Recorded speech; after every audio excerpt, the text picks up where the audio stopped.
Welcome to the Missing Ingredient Podcast with CJ Bruce, where food and beverage founders, operators, and experts share the real strategies behind building successful brands. Let's jump into today's show. Hey, I'm CJ Bruce, and welcome to the show. This is the podcast for founders and leaders of high-impact food and beverage brands who are serious about scaling. Each episode, I sit down with the people who power the food and beverage industry, brand operators, agencies, vendors, creators, and retailers, to uncomplicate the strategies that take brands from early traction to serious scale. This episode is sponsored by The Missing Ingredient, a food and beverage marketing agency with over a decade in the industry. We take a different approach, starting with your business goals, looking at the full picture, and building a marketing strategy that actually ties back to growth. From content and performance marketing to influencer partnerships and AI-powered workflows, we're an extension of your team, not just another vendor.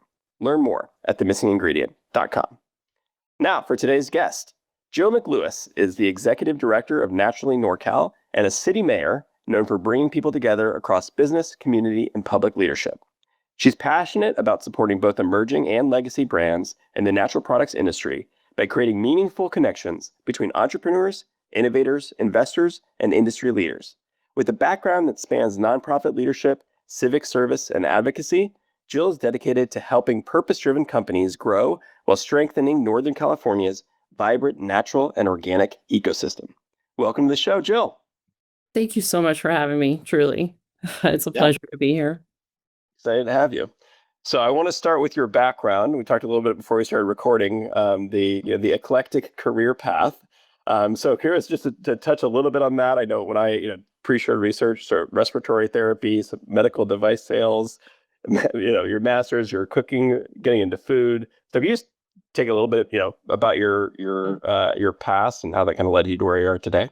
Sure. I am living proof that you can have multiple careers and sometimes at the same time. Yes, I did start in healthcare. I was a respiratory therapist for many years. Up until COVID, I don't think anyone really knew what that was, but I think people are pretty versed in that.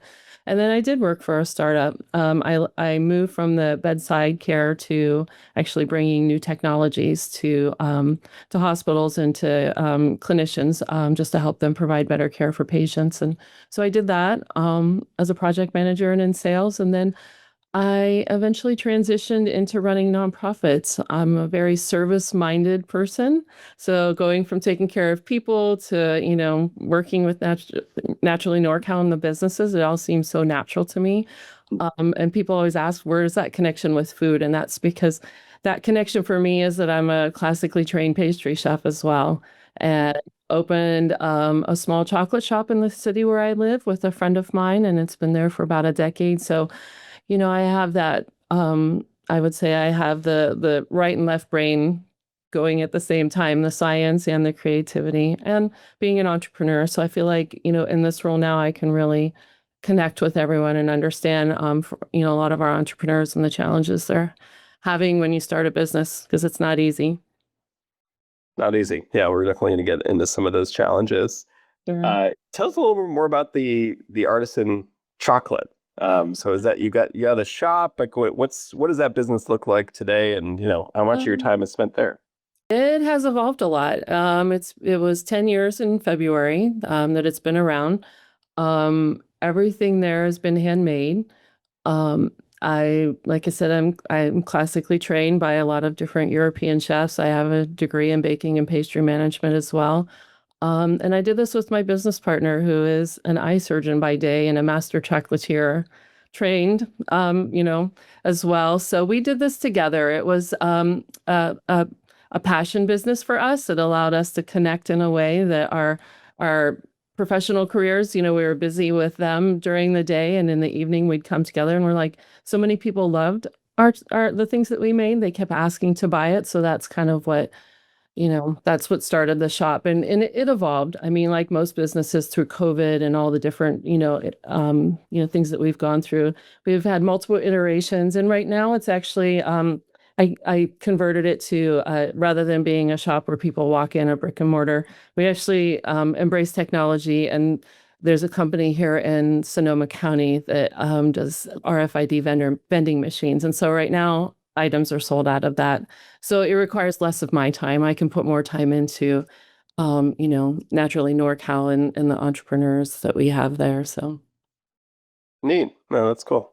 Yeah. Uh, so let's get into Naturally NorCal. So I think I wanted to start with just the formation of Naturally NorCal because there were two chapters, and so maybe give just the audience a little bit of a background on what is the Naturally Network, and then there are these two chapters, part of that merger, to then get Oh us my into goodness. what is Naturally NorCal today. Yeah, and some days you'll find that we're calling the organization, different names because we were naturally North Bay and there was naturally Bay Area. Two naturally organizations overlapping geographically in some areas, but naturally North Bay is actually where began as the executive director about 4 years ago. And prior to that, it had been called North Bay Food Industry Group, or FIG. It was lovingly called FIG.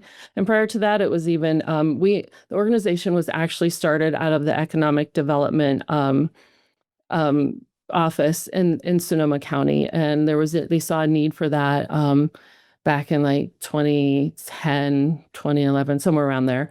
And after a couple years, like most government funding, it was phased out, and all of the folks who were involved with that, the manufacturers, really felt like there was a need. So Blair Callison, who was at that time the CEO for Traditional Medicinal, was just, he's so passionate about it. I appreciate him so much.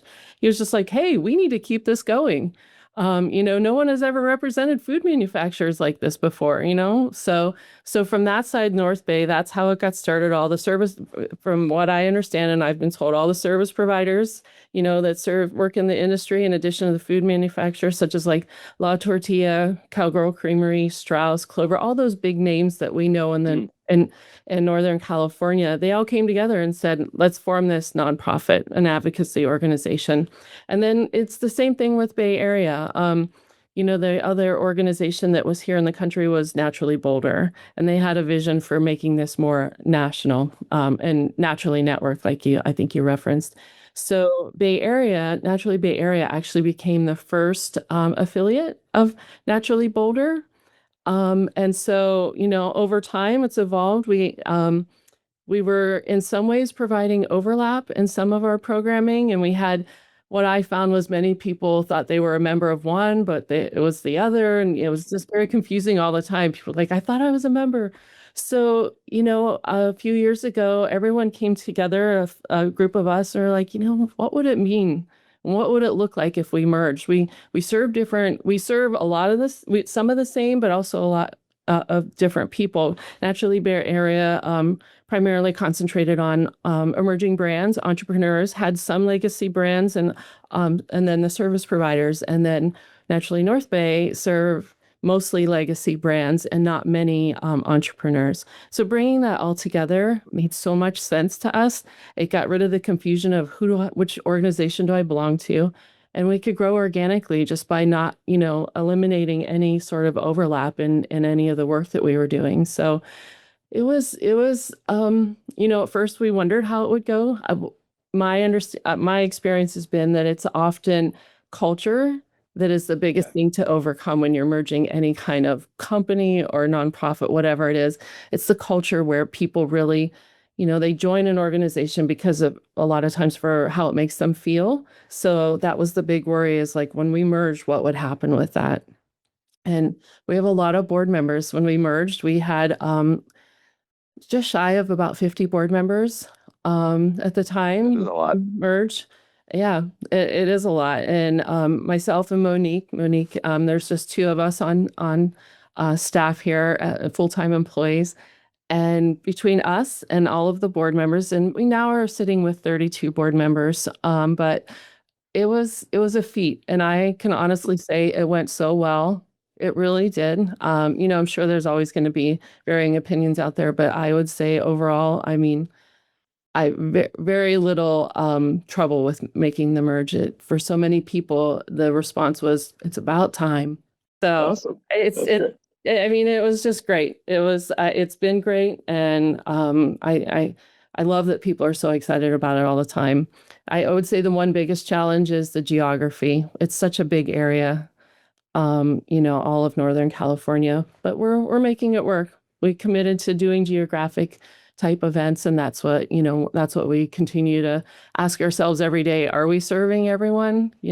So I It's don't know. tricky. That's a long answer. No, it's a good answer. Yeah, it's a good answer. We'll get into more details, and I think it is, it is a tricky thing to do in an organization like that. And I mean, I'm in Sacramento, and I'm commuting out to events from time to time when it makes sense for me.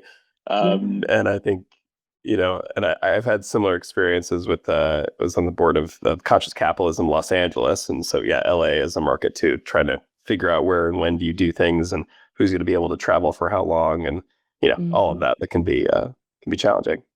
Yeah, it can be. And one thing that, initially we fretted over it, like, oh my gosh, what's it going to mean? But at the end of the day, we can't change geography, right? We can only just be very conscious of every decision that we make, and looking, where have we done the events and how many people have shown up. And we do a lot of surveys asking people, where are you coming from? Where would you like to go to? And we just have to be okay with the fact that, not everyone shows up at every event, right? I mean, it just, that's just how it's going to be. And we're growing. We're growing quite a bit. So I'm quite excited about that. So to me, that is the message that we're doing it. We're doing something right. Totally. Yeah, totally. So let's get into the membership. So I think Sure. you think about hearing an industry organization, and it's like, okay, I've got like a newsletter maybe, or I put a logo that I'm saying I'm a part of this. But could you say a little bit more about what maybe using a real example, if you have one, of a brand coming into the organization, and what does that community look like, right? Like, what are they actually getting out of that community aspect?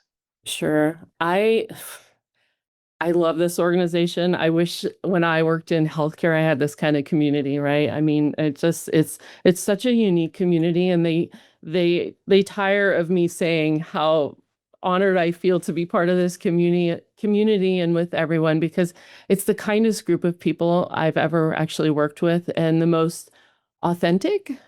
There's a lot of authenticity, a lot of care, and it's all about the people. It truly is. I've not experienced this before, where you can have competitors in the room, and they're sharing information about, how they overcame something. And it's like, it's so interesting to me, because in other industries, competitors don't talk necessarily, and yet Yeah. I'm able to bring them all in the room. Some of them are on my board together, and they're also passionate about just the fact that we all need to support each other and to help these emerging brands, I mean, grow, and maybe help them, skip a few of the mistakes that maybe they made along the way. So having that available to all of the members, and it's like anything, you get out of it what you put into it. You got to show up to the events, you got to show up to the, we do forums and such. So, I mean, it's this community is all about the people. It's not transactional. It's just truly,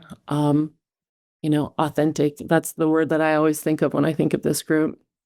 Yeah. And I'm curious, like digging into the emerging and legacy piece of it, like, are there any examples of, like an emerging brand that maybe got paired with a legacy brand, or met them through that, or there's any kind of collaboration or direct learning, or anything that comes out Well, of that? I can tell you it's not specific to like a brand, but just at our last event, Naturally Rising, that we had last month, we had some folks there who are in a master's program and building a business right now. They're part of an entrepreneur program, and they're building a business. And they were there to meet as many people as they could, especially the legacy folks. And I can tell you, it's so interesting. They connected they connected with Blair.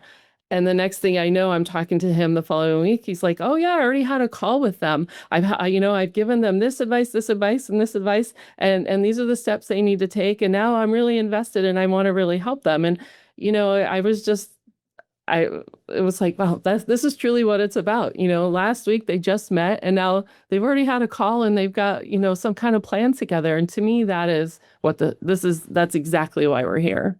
So That's great. that's very like real time, just last month. So Yeah, that's great. It's great. I mean, I was at that event as well, and I think another thing I liked. I know Brandy from Mochi Love was on stage with the pitch, and she had pitched previously, and just seeing that kind of continuation of, you were on stage last year, and now you're here, like supporting the next round of people that are pitching their products, and yeah, yeah. it's just neat to see that in real time.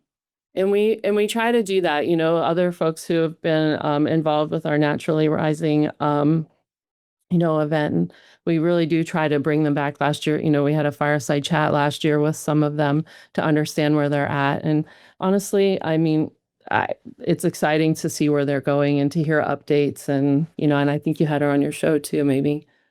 Yeah. She's on an earlier episode. Yeah. And so thinking a little bit on, you mentioned, you get out of it what you put into it. Curious, like, where have you seen people get the most out of it? Like, showing up to events is part of it. But there's some other things you mentioned about forums and other ways to get involved, or even like directly reaching out to other members. Like, how are the brands that get the most out of the organization? What are they doing differently than other members? A couple things I always recommend, and it's for members only. It's one of the few things that we do where it's just members only. It's high value are peer forums. We do peer forums, and the majority of them are virtual. We've gone back and forth over the years. They've existed for a long time. Naturally North Bay, actually started them over a decade ago, and we have them. They service, we have HR, QA and ops, sales, marketing, a variety of ones. We also have an AI one it's not necessarily peer related, but the demand for AI has become so great that we now have an AI forum every other week. And in those forums, basically they're set up like a round table. It's not where you're going to listen to a webinar and you're going to log off and then never talk to anybody. This is specifically set up so that you can connect with people, and not just your peers, but sometimes, depending on the forum, it could be topic driven, or it could just be simply a round table where everyone just gets on there and they start talking. And I've seen, like on our sales forum, we get a lot of different folks from different companies who are doing sales. And on some forums, I see the same entrepreneur on marketing, sales, HR, because they're doing everything, right? But they're learning from all of these people. And it's just having that connection.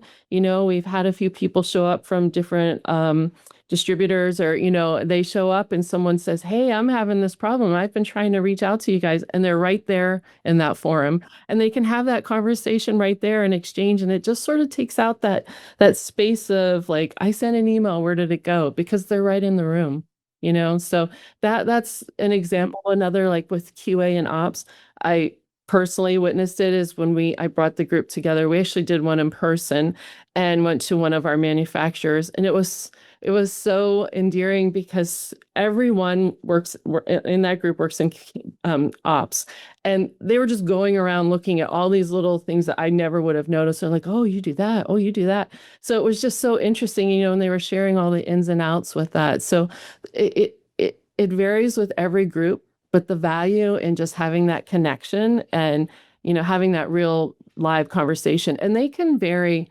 Our HR forums are pretty small, which they like to keep it smaller. They range from 8 to 10, and you can get our sales and marketing that, get up to 20 to 30 people. And AI, it garners quite a bit of interest as well. So I would say that that's one of the top things. And then, of course, we do our in-person events and workshops.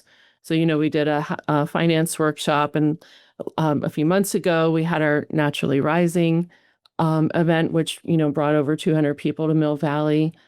And then we're doing an omnichannel workshop in September. And then in October, we're holding our second largest event, which is Celebrate, in San Francisco. It's typically held in Sonoma County. That's where it's been for over a decade. But we're switching it up this year and holding it at the Adobe headquarters in San Francisco, in October. So that's cool. Those are the ways you bring everyone together. We offer up, people can sample, the brands can sample, large and small. And it's just about getting in the room with the people that you want to talk to. I mean, we have so many legacy brands, and we try to get all of our founders there if we can, from those brands, and go from there. We have Paul from Amy's, and we've had Mike from Strauss, all of these folks who are leading these organizations, and they're there, for you to ask any question. So, and some of it's just about hugging on necks while we're there too. People haven't seen each other in a while. They're so busy with their large companies that this is a time where they can actually connect and reminisce and, and honestly just catch up and feel relaxed in that environment. So Yeah, that's great. It's really great. So I wanted to shift and talk a little bit about, you sit at this perspective where you see a lot of brands, right, different sizes and going through different stages of growth, and curious about, what you see or any patterns you've seen in that, like now with omnichannel specifically. You mentioned there's going to be, a whole session on that coming up, but brands selling direct to consumer, selling on, online retailer like Amazon, selling at retail, like, have you seen that evolve, or any like takeaways you've seen on how brands are approaching that these days? I have. I mean, there's so much noise out there now. It's like it's really hard for emerging brands to understand where they need to take their product, who are they selling to, who is their market, and so I guess my perspective from that is just that's where talking to folks who have maybe gone down that path a little bit further, is very helpful. It helps them avoid some of the pitfalls, but there's also just so much new opportunities out there. Honestly, I see it as being very challenging for brands. And that's why, Monique is putting together this workshop for everyone so that we can have those discussions and ask those questions because it's challenging. It's challenging. I mean, right now it's rough out there, for businesses and all the different things that are happening that, people don't feel the stability isn't there, so I'm not sure if that answers your question, but Yeah, no, I think I guess maybe to follow up from that, how do you figure out what types of workshops and things to run and the education that the community would find valuable? our valuable board members and some of our members who bring, all of our board members are involved in the CPG space in some way. We have, we are, we have 45 volunteers. Those are 45 deeply involved volunteers. That's including our board. And, that's how we're powered. And on these committees, they get together. We have an education committee. They get together and they talk about what they're seeing, the trends that are happening, what they're seeing, what questions they're seeing, from customers or people that they're working with, challenges. And then that's how, and probably I'm trying to think, what is it? So probably like midsummer, we're already planning for the fall, but midsummer to early fall, we're planning for next year already. So it's just all of these board members who have committed so much of their time. And then also just some of our members, we're constantly talking to all of these different brands who are involved in various ways. So we get requests. And then also because we belong to the Naturally Network, we have a lot of other chapters that are doing things. So we meet weekly. And in doing that, we're meeting with people across the country. So we're able to kind of keep our finger on the pulse of what's happening in New York and Minnesota and Boulder. And so all of us get together and talk and figure out ways for us to collaborate and even bring even more, if we're not, one of us isn't able to plan it, then, we talk about who else could plan it and how could we bring it to everybody. So, Yeah. yeah, and being part of that that national piece of it really makes a difference. It expands what we can offer so much. Is there any cross-pollination from, you mentioned from like the board level, but from like the member level and like attending other chapter events or being able to connect with other, businesses across the country? So we're each individual nonprofits, so that's how we run. So each chapter has its own membership. So we don't actually, like, if you're a member here, you're not automatically a member in Colorado or San Diego, just because we all have to, being a nonprofit, we all have to run. And the only way we can do that is through the membership, being a membership organization. But we do, I mean, anything that is open, for many, many things, I'd say more than not, are open to members and non-members. So, we do cross market a lot of our different events and such. So, I know that there are some people here that fly all the way to Boulder for some of their different in-person events. they're accustomed to doing that before any of this started, and it's just a piece of their life and what they do. So it's really interesting. We have some people that are flying to New York to go to fancy food, but also just to be part of the events that are going on there, put on by the Naturally organizations on the East Coast. Yeah, that's really cool. Yeah, I went to the Expo West this year. There were a couple, I think it was like an East meets West and like a Midwest chapter. There were a couple, yeah, different events around Naturally that got to meet some just members from across the country. And it kind of goes back to what you said earlier about the community and how unique like this natural products community and naturally specifically are, and just welcoming, and you already have this common ground. And so, yeah, it was cool to see that in action.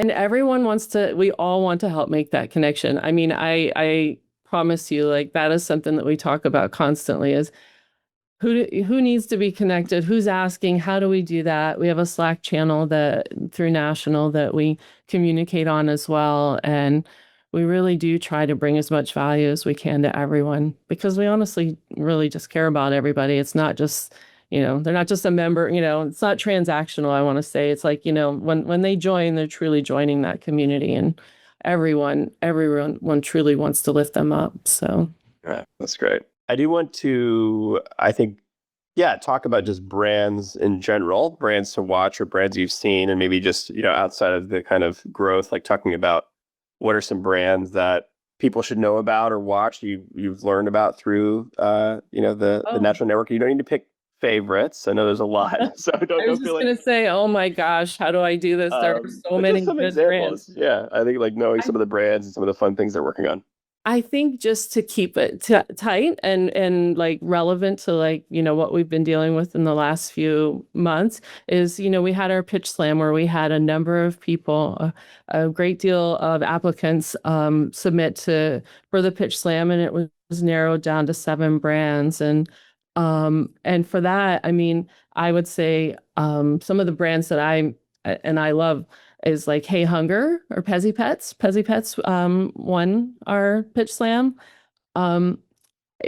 People were talking about how do we evaluate, like a pet, like some of the products, you're like, how do we evaluate them? And and that's always a challenge. But I have to say, and I told him the story of when they ship all of their samples, they ship them to me. And specifically, I have cats. And my cats, I was trying to figure out why they were trying to get into this box, like that I had everything boxed up, and it was the Pezzy Pet bag. As soon as we took that out, they snatched it and ran away with it, and we're fighting over it. So I shared that afterwards with everyone. I was just like, well, to me, that was the sampling there. We didn't need to taste it. We had proof with the animals, but I would say Projo Power Coffee, they're really growing. They've started here. I'm so excited. We did a show with them with UNFI in Sacramento well over a year ago.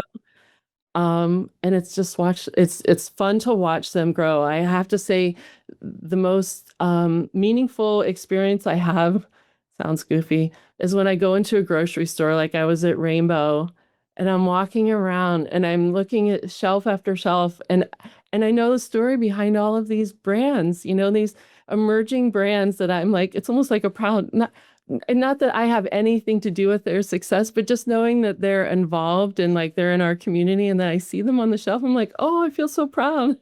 I know them, or like I know the story behind and how hard they've worked to get to that space on the shelf. So I must confess, there are times when I'm standing looking at a product and I see other people looking, and I'm like, no, you need that one and you need that one, and this is why, and this is the person, because every brand has people behind it, right? Stories and challenges, and so I would say those are 2. We have Mama Teeves. They were part of our pitch slam as well, and then Dime. So I'm just calling out those names. And then abstinence, the non-alcoholic drink. I mean, that is like taking off everywhere. I mean, drinking is not necessarily, drinking alcohol now isn't necessarily the in thing. And so she's like right on that, right there on the tip of the spear with, something that's really happening right now. So those are probably the big, and then Kim Pops. I'm sure. Did you see Kim Pops? Yeah, yeah. Great pitch, great College character. students who are like creating this brand. I mean, how amazing is that to watch them? I keep watching them to see where they're going to go next. So those are a few of our local brands that, you know, everybody really loved seeing them pitch at the event. So Yeah, that's great. Yeah, I love the comment about the grocery store. I feel like this is a theme that's emerging with the podcast. It's like everybody on is a grocery store weirdo, and we're all at the grocery store, staring at products and spending too much time or taking pictures. Like what are my, these people doing? my son doesn't even want to go to the store with me. Because he's like, Mom, you tell me the story about every this product. And, he's like, I know the whole story about everyone. It takes 2 hours to get through the grocery store. It's I just love doing it. I mean, I know people must think it's strange, but I stand there and try to sell their products too, because I mean, it's something to know where they're coming from. Yeah, that was great. I mean, I do the same thing. I'm spending a lot of time, reading packaging and looking at what else is in a set or how it's organized in different stores, and Yeah. all those pieces are fun for And me too. I send texts to Monique. Monique, look. Monique is our program director, right? So you know her, but yeah, I'm sending her, look in the wild. I saw this in the wild. Fun, love Yeah. it. So I did want to circle back to AI. I know you mentioned it's a hot topic. A lot of people are interested in it, and so we do a lot with AI at different levels. And so I ask every guest, it's like how is AI impacting your role in Naturally, but also like what you see within the community and how it's being adopted. oh my goodness. AI creates a lot of noise, a lot of energy. It's such a mixed bag, I guess. We have obviously the demand for that. Everyone wants to know how to use it meaningfully, right? I feel like when this first became, I don't know, when it, very mainstream, people were talking about, there was a lot of philosophical discussions about it. And so we started the AI forum, and I've seen it evolve. And I think what the biggest piece of feedback that we receive from everyone is I need meaningful things that can help me, you know, take care of this task or whatever. And AI is like leveling the playing field in some ways, I mean, marketing, branding, strategy. I mean, it's really leveling it for emerging brands who can't afford, to hire someone for all of these pieces. And now if they can figure out how to leverage AI in a way to help them, that's what we're trying to do. And we have a new company that joined as a partner and is going to work with us a lot. Novi Connect, they've joined with us. And really they do a lot of AEO. SEO is, now it's AEO. So the AI piece is just, I think it's going to continue and it's evolving so fast. That's why we have a lot of different people that come on. Every other week we have different people sharing all the different pieces that they're learning because it's like drinking from a fire hose, I think, for some people, and other people have really embraced it and are really trying to break it down into very small pieces of like different ways that it can help them with their business. So it's interesting to watch. We have a core group of people that comes to that AI forum, and then we have, a group of people that kind of fluctuate in and out, and it changes just depending on the topic. But it's it's an amazing tool, but it's a tool. It doesn't solve everything. So that's what I try to remind people.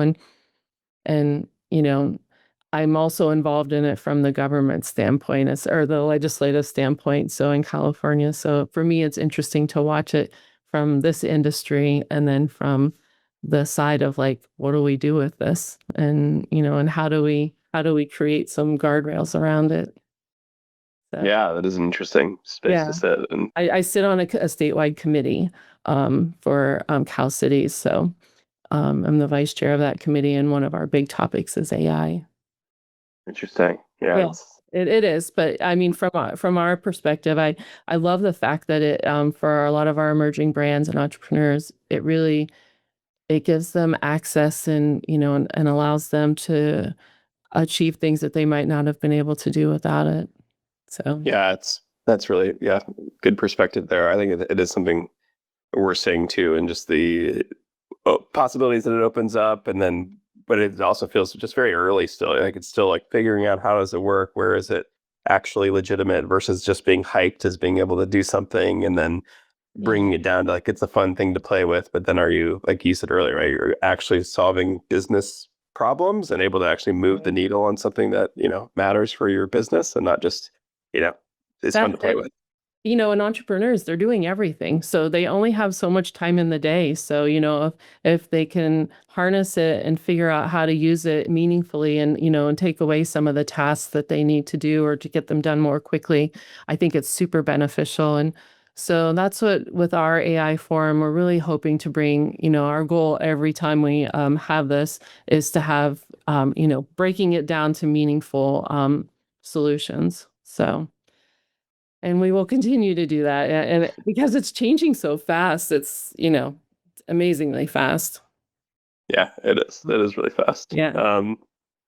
Okay, I have one more question I was going to ask you before we wrap up. But before I do that, I want to make sure to point people at the right places to connect. So let everybody know about naturallynorcal.org as the website to go to learn more about the organization and what it takes to become a member.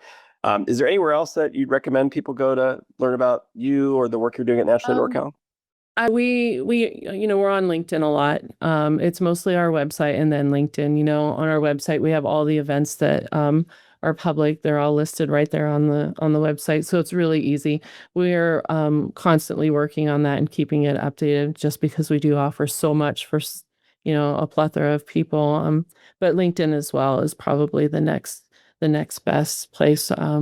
We're on Instagram as well, but I would say mostly, you're going to find more about us on LinkedIn than any other place. So, again, constantly keeping up with all these different channels that you have available. Because someone asked, "Are you on TikTok?" And no.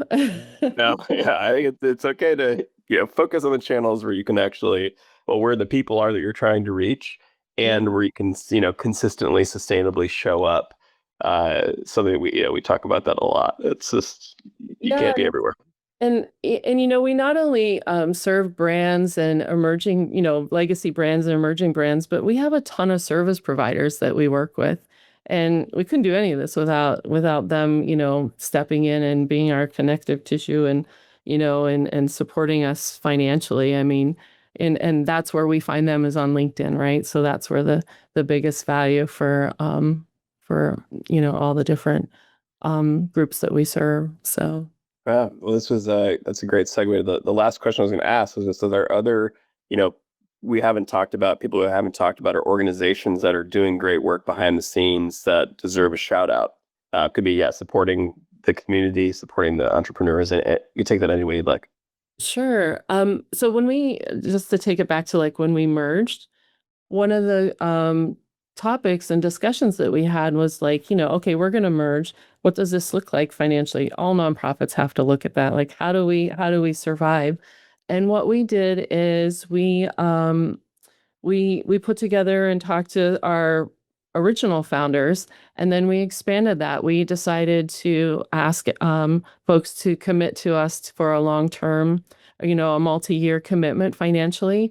And we have 24 founders that did that. And I would say it's about equal CPG brands and service providers. So, I mean, we've had some that have been with us from the very beginning, and I don't want to miss out on any of them, but a few that just come to mind are, like BPM and Moss Adams, Baker Tilly, Davis Wright Tremaine, Baker Bots. I mean, like Baker Bots, they just donated a ton of legal time for everyone, nearly everyone who participated or was a finalist in our pitch slam. I mean, they're literally providing free services to a lot of these emerging brands that could never actually afford to do that. And so for them to step up and do that, and we have so many, and I don't want to miss any, but so we have 24 founders, and people get confused when we say founders, because we have so many different founders, but they're the founders of our organization. Naturally NorCal is a nonprofit. And then, we just have a ton of different ones. We have a lot of people that we work with that do pro bono work with us for our PR and all the different pieces that we have out there. It's a ton of time that people have committed to us. Again, we kind of laugh sometimes because we have a number of emails with Naturally NorCal, info, events, etc. But there are only two of us, and any of those emails will go to myself and Monique. But in our board members, I mean, we have 32 board members right now, and we just couldn't be powered without them. They help us with, we always meet yearly for strategy, and two of our goals for this year was to bring more retail access programming to our members, and then also expanding into Sacramento. So Nice. that is something we're talking about and hoping to do some type of happy hour or get together in Sacramento in the fall when it's not quite so hot, hopefully. Well, I'd love to know about that. Yeah, let me know. Anything I can do to help there would be great. That is happening behind the scenes, and yeah, Cool. we're starting to work on that. But honestly, it's just the service providers. I don't want to forget them because we couldn't be here without them and the commitment they have to everybody. So, Love that. That's yeah. great. All right. Well, we've been talking to Jill McLewis, the executive director of Naturally NorCal. Be sure to check out the organization at naturallynorcal.org and follow along on LinkedIn, not TikTok. Jill, thanks so much for being on the show. Thank you so much for having me. Truly appreciate the opportunity to talk about this wonderful nonprofit. Thanks for listening to the Missing Ingredient podcast. We'll see you again next time, and be sure to click subscribe to get future episodes.